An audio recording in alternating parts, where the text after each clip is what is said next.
Hello and welcome to part 2 of my personal learning network site. I wanted to come back to my About tab. In this section is where you'll find resources. I've mentioned having resources for students as well as for educators. I'll begin with the resources for students. The first resource that we have is Reading A to Z, Books in Spanish. These books are also available in French as well, and British English.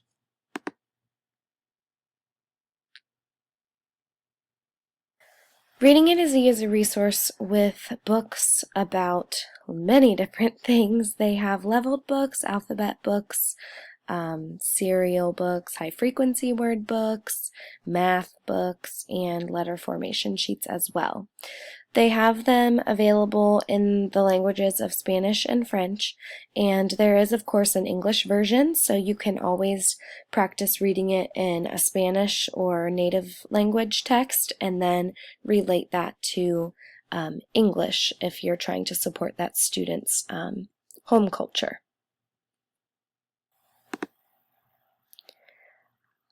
Another resource that I have here that is next is called KidBlog, and this is just an opportunity for kids to create a presentation that may show something about their home life or the culture or heritage that they have.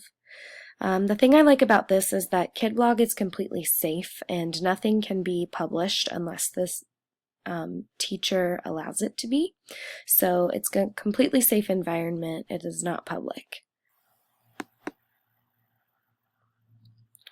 Another opportunity for presentation is Little Bird Tales. This is an option for students if they would like to tell a story. It could be a story about an event that happens in their life, or it could be a memory that they have or of a trip that they've gone on. But the cool thing about this is that kids can upload images that they create themselves or work to make those images, and then they can narrate their story or their presentation all within the same website. This is the link to cultural music, and it really has a bunch of different ideas. It has songs about diversity and embracing differences if you're starting your journey in multicultural education. It also has songs from around the world, and then it breaks them down by country. So there are African songs, European, Japan, Native American, Spanish, French, lots of different options. You can go to folk songs, Chinese, German. They have tons of options and opportunities, so I thought this would be a fun way to include that art piece.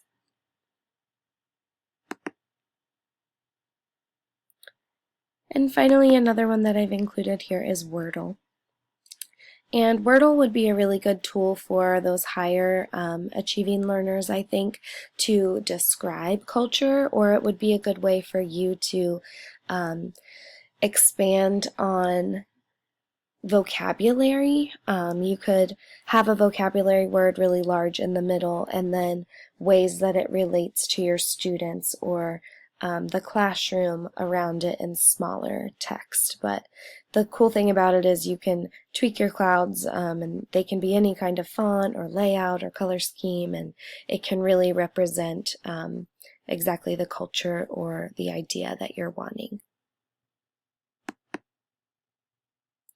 The next part of the About tab is the section for educators. So I have a section here with cultural connections, which is where you can connect with other teachers from all the way across the world. This is an opportunity for you to get in contact with another class or another group of people that may be different from who is in your classroom. This is probably like my end goal for the project, so I'd like for us to explore students in my classroom, students in our school, other people in our community, and then enter this global community with the use of ePals. Here you can really figure out what your student range is, and I earlier was looking at, I teach kindergarten, so I was looking at ages 5 to 6 or 5 to 7.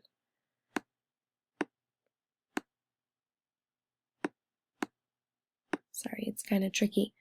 And you can even narrow it down by languages spoken. You can match up with average class size, subjects, interests, grades, and it's really neat because you can see where all these people are from. So we could connect, I could connect with someone from India, I could connect with someone in Australia or Taiwan, really anywhere across the globe.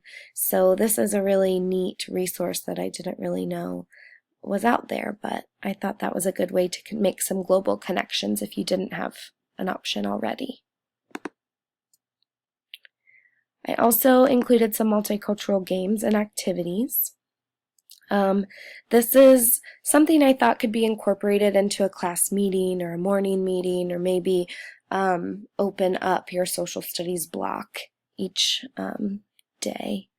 But just some different ideas of how to incorporate culture on a daily basis instead of sticking to a small month-long focus on culture, how to make this more of something that happened on a day-to-day basis.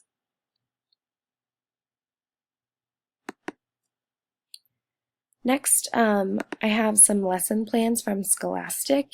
Scholastic is an amazing free resource if you just sign up as a teacher, and they have so many options if you just, I search for culture. So these are all lesson plans that they have, and they have the appropriate grade levels listed as well, but they have really great resources. And I thought that that would be really good for teachers to have if they were interested in making their classroom a little bit more culture friendly. The final resource that I have here for educators is for professional development. It's linked to the TESOL association. It's an international association actually, so it is across the globe. What I really liked about this is that they had options for the International Convention, for courses, seminars, academics, conferences, certificates, leadership programs, convention grants, and even a whole calendar of events. So you can get a really good idea of what the TESOL International Association offers, and you can kind of tailor that to your need. But this is November 2016, and these are all the things that are happening around the country just to support, actually around the world, Europe, just to support multicultural education in the classroom.